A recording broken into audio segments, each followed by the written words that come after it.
je m'appelle Inès Mathieu, j'ai 25 ans et je vis en région Provence-Alpes-Côte d'Azur. J'ai fait toutes mes études autour du commerce. J'ai fini par un master en entrepreneuriat et je travaille maintenant dans la société familiale qui s'appelle Mathieu Lustrerie et donc on est spécialiste dans la lumière et dans les luminaires. On restaure et on fabrique des luminaires pour les monuments historiques, pour des clients privés et à travers le monde. C'est une entreprise qu'a fondée mon grand-père en 1948. Ensuite, mon grand-père est décédé un peu prématurément. Donc c'est ma grand-mère qui l'a reprise. Elle a transmis ensuite à mon papa en 92, donc il y a 30 ans maintenant. Et moi, je suis arrivée l'année dernière, non, il y a maintenant 2 ans, en 2022. Et je travaille avec mon papa, il est encore assez jeune, donc on travaille maintenant main dans la main pour encore quelques années. Ça a toujours été des luminaires, par contre ça a vraiment changé de style. Parce que mon grand-père, lui, pour le coup, il fabriquait des choses pour les magasins de luminaires, alors que nous, aujourd'hui, on fabrique des luminaires directement pour les résidences. En fait, le marché a beaucoup changé, puisque à l'époque, les lustres, on les achetait dans des magasins, autant pour des hôtels et des choses comme ça. Il y avait beaucoup de boutiques de luminaires, ce qui a vachement moins aujourd'hui. Donc lui, c'était aussi beaucoup plus industriel, il y avait 150 salariés à peu près. Et nous, aujourd'hui, on est dans un travail qui est vraiment très, très artisanal.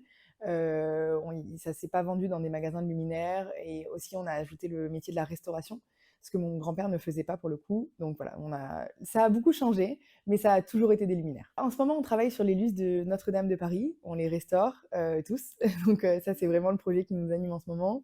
Et après, d'autres réalisations impressionnantes, honnêtement, je pourrais en lister beaucoup, beaucoup. On a fait restaurer les lustres de la Galerie des Glaces, on a restauré les lustres de l'Opéra de Paris, l'Opéra de Monaco, le château de Versailles, le château de Volvicomte, le château de Chantilly, le château de Fontainebleau, enfin, on en a fait beaucoup, beaucoup. Pour Notre-Dame, c'est vraiment un chantier qui est particulier parce que ça mobilise plusieurs de nos métiers. D'abord, la restauration, à me proprement parler, puisqu'il y a des lustres qui ont été assez épargnés de cet incendie, qui étaient dans d'autres parties de la cathédrale ou qui étaient voilà, qui ont pas été beaucoup touchés, donc pour lesquels on a uniquement un travail de restauration type nettoyage, redorure, pour leur redonner leur faste d'origine, puisque ça fait quand même très très longtemps qu'ils n'avaient pas été restaurés. Et ensuite de réélectrification, relamping aux normes actuelles, avec des technologies nouvelles, etc. Et il y a aussi des lustres qui ont été complètement endommagés par l'incendie, où il y a des pierres qui sont tombées dessus, il y a des morceaux de toit qui sont tombés dessus. Donc du coup, pour cela, on doit refabriquer certaines parties des luminaires. Et là, c'est un travail qui est beaucoup plus colossal sur ces lustres-là. Mais le résultat sera le même pour tous, très doré, très clinquant, tout neuf, et dans cet esprit vraiment waouh que va nous procurer la cathédrale quand elle sera réouverte, je peux te le dire. En Provence, dans le Luberon, dans le petit village de Gargas, dans lequel on a nos ateliers de restauration et de fabrication. On est 30 à travailler dans cette entreprise dans le sud de la France. Après, on a des équipes un petit peu partout. On a des équipes à Paris, on a des équipes dans différents pays étrangers pour la pose, l'installation, le commerce. Voilà, on est présent un petit peu partout. Mais notre force vive de travail, c'est vraiment notre atelier en Provence et donc on est 30.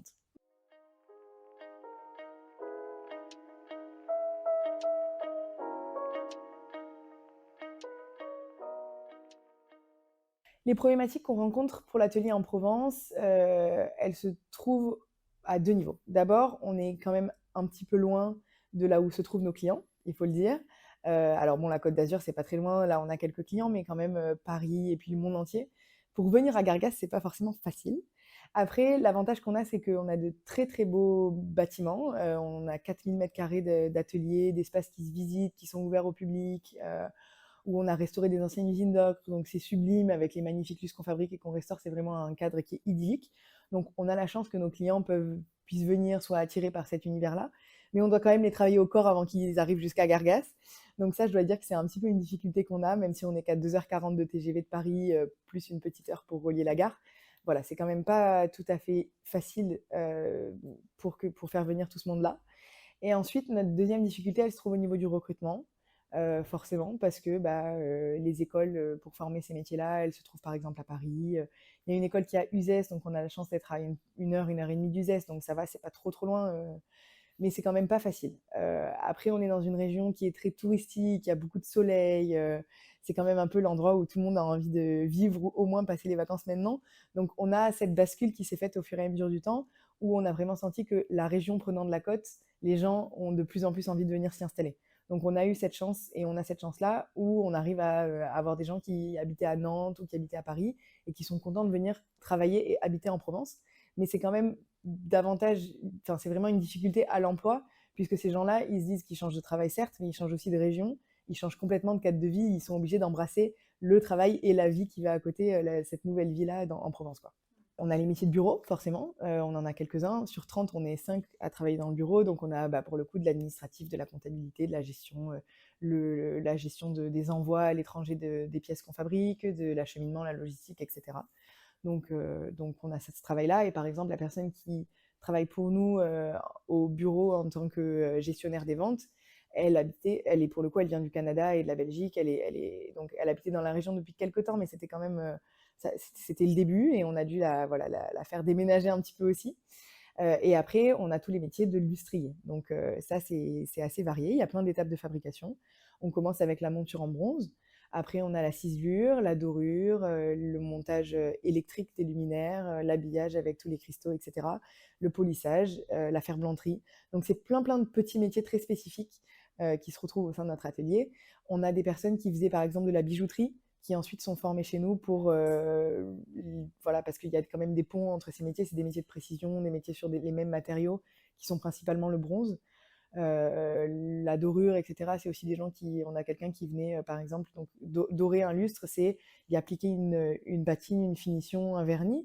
Donc là, par exemple, on a quelqu'un qui était peintre en décor, parce que c'était des peintures qui étaient très spécifiques et très détaillées, donc on retrouve ces métiers-là. Mais c'est forcément pas facile de trouver des gens dans la région qui ont la bonne formation. C'est pour ça qu'on forme beaucoup de gens en interne, de personnes qui sont attirées par le métier, attirées par la lustrerie, et voilà. Donc très vaste, très varié en termes de métiers. On a beaucoup de choses, et des gens qui viennent de plein d'horizons différents.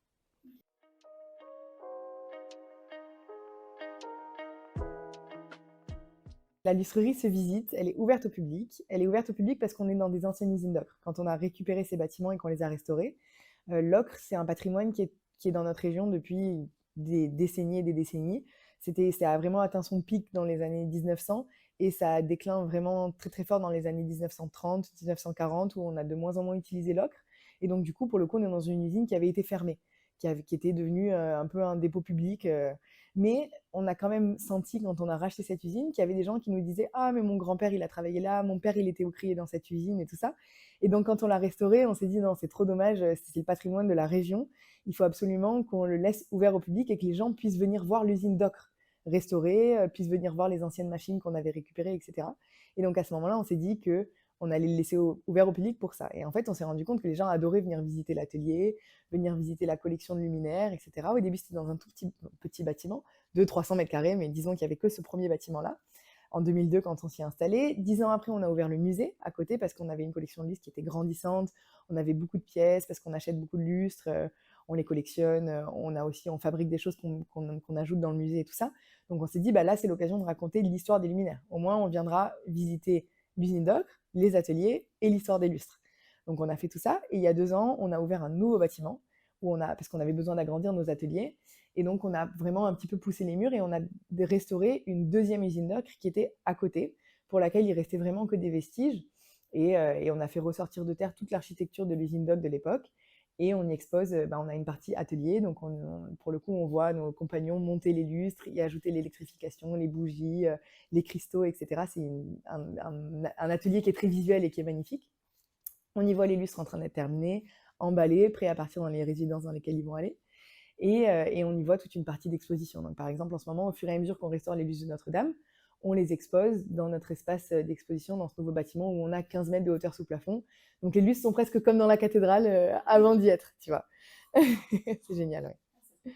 Après, là, on est en train d'institutionnaliser encore plus tout ce côté visite, etc. Parce qu'on se rend compte que ça plaît énormément. Par exemple, l'année dernière, on a fait une grande exposition où on a mélangé les lustres et l'automobile, parce que c'est une autre passion qu'on a dans la famille. Et on a c'était au mois de décembre-janvier, pendant un mois, on était ouvert de 17h à 21h, et on a eu 55 000 visiteurs. Ce qui est absolument énorme en Provence au mois de décembre, qui est une région qui est plutôt morte à ces périodes-là, où tous les restaurants sont fermés, les hôtels sont fermés. Enfin, on vit quand même dans cette région beaucoup, dans le Luberon en tout cas, on vit beaucoup du tourisme saisonnier. Et là, pour le coup, donc c'était en décembre, on était ouvert la nuit pour qu'il y ait un peu cette ambiance magique qu'on peut avoir à la lustrerie de nuit. Et c'était génial parce qu'on a eu tous ces visiteurs. On avait la queue. Le dernier week-end, il y avait 3 heures de queue pour rentrer dans nos bâtiments. Ah, c'était hallucinant. On a des gens qui sont venus du Japon, on a plein de gens qui sont venus du monde entier, de Suisse, de Belgique, etc. c'est la passion des Porsche qui permet de réunir, c'est pas les lustres qui spécialement, mais un petit peu des deux forcément. Et puis quand les gens venaient pour découvrir les voitures, finalement, ils repartaient émerveillés des luminaires, donc c'était quand même, voilà, donc c'était vraiment très très chouette. Et du coup, on institutionnalise un petit peu tout ça. On va essayer de rester ouvert un petit peu le week-end ou alors d'avoir des visites guidées qui permettent aux gens d'être là, enfin de venir le week-end. On est aussi, normalement, on est fermé au mois d'août parce que bah, forcément, on est un atelier, donc il y a les vacances, c'est au mois d'août. Et là, on se rend compte que ça va frustrer beaucoup de monde de ne pas pouvoir venir voir l'église de Notre-Dame au mois d'août, au moment où la région vit le plus. Donc là, par exemple, on va essayer de rester ouvert avec des créneaux de visite guidée sur le mois d'août, etc. Donc voilà, donc c'est quelque chose qu'on développe parce que bah, dans la région, ça fait rayonner notre entreprise. Les gens sont ravis de venir découvrir que tous les lustres bah, qui seront à Notre-Dame ou au château de Versailles ou ailleurs dans les monuments historiques sont restaurés en Provence, à Gargas. Donc ça fait rayonner un petit peu les alentours. Donc on est vraiment ravis voilà, de contribuer à la vie de la région comme ça. Alors, pour le coup, on va vraiment rester sur le luminaire. En revanche, c'est des choses qui vont venir, je pense, avec ma génération. Pour moi, on n'a plus de raison aujourd'hui d'être propriétaire de toutes les choses comme la génération de nos parents, entre guillemets. Donc, par exemple, je suis en train de développer le fait de louer les lustres, de pouvoir se dire, ben voilà, j'ai cette maison, je vais louer le lustre que je vais avoir dans mon salon parce que dans 3 ans, si j'en ai marre de celui-ci, je vais pouvoir le renvoyer à la lustrerie et en avoir un autre et le changer. On va aussi louer des lustres pour des mariages, parce que bah, forcément, on est dans une région aussi où il y a beaucoup, beaucoup de ça, ou pour des événements ou des choses comme ça, où on peut les installer à l'extérieur, on peut faire des grandes fêtes autour des luminaires, la lumière de la bougie qu'on arrive à restituer avec les ampoules qu'on a créées, elle est vraiment très, très spéciale, et je pense qu'elle mérite d'être amenée dans plus de choses que uniquement les monuments historiques et les résidences privées. On peut en profiter pour des fêtes, on peut en profiter pour des mariages, des événements comme ça, etc. Donc ça, c'est pour le coup quelque chose que moi, je suis en train d'apporter doucement à la lustrerie. Après, on a toujours l'axe développement du contemporain, parce que bah, il faut écrire les nouvelles pages du luminaire. Il y a eu des luminaires à toutes les époques. Ça a toujours été un objet très très important dans la vie des gens. Il y a eu une période de déclin dans les années 60-80 où on faisait plus du tout de luminaire, où c'était des spots au plafond partout. Mais pour autant, au moment où les luminaires ils ont été créés, ou au moment où ils ont eu leur pic, c'est-à-dire au XVIIe et au XVIIIe siècle, c'était les objets les plus importants des intérieurs. Et ça, pour nous, c'est vraiment important de toujours continuer à le véhiculer. Et donc, on est obligé d'écrire les pages contemporaines des luminaires. Donc, on a aussi des collections contemporaines qui se développent et qui vont être, voilà, qu'on va continuer à développer, à faire vivre. Et après, toute cette partie visite, expérience, quand on vient à la lustrerie, etc., c'est quelque chose que, oui, c'est un axe de développement qui, pour le coup, est presque une diversification parce que bah, recevoir des gens, faire des visites guidées, ouvrir comme un musée, c'est pas vraiment notre secteur. Mais on est toujours autour du luminaire, mais voilà, c'est pas vraiment notre secteur. Et ça, c'est quelque chose qu'on développe vraiment.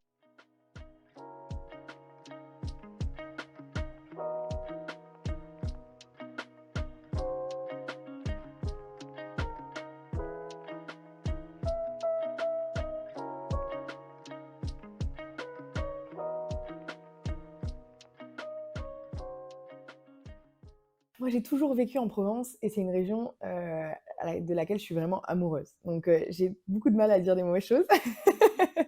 En plus, j'ai habité pendant 6 ans à Paris, alors quand je retourne en Provence, pour moi, c'est le bol d'air frais. Enfin, j'adore, je trouve que c'est génial. Je trouve qu'en été, quand il y a plein de touristes, c'est génial parce que bah, on a tous les endroits qui vivent. On va dans n'importe quel petit village et waouh, on prend le shot de respiration. Il y a du monde et tout, mais c'est génial de voir ces endroits-là vivre.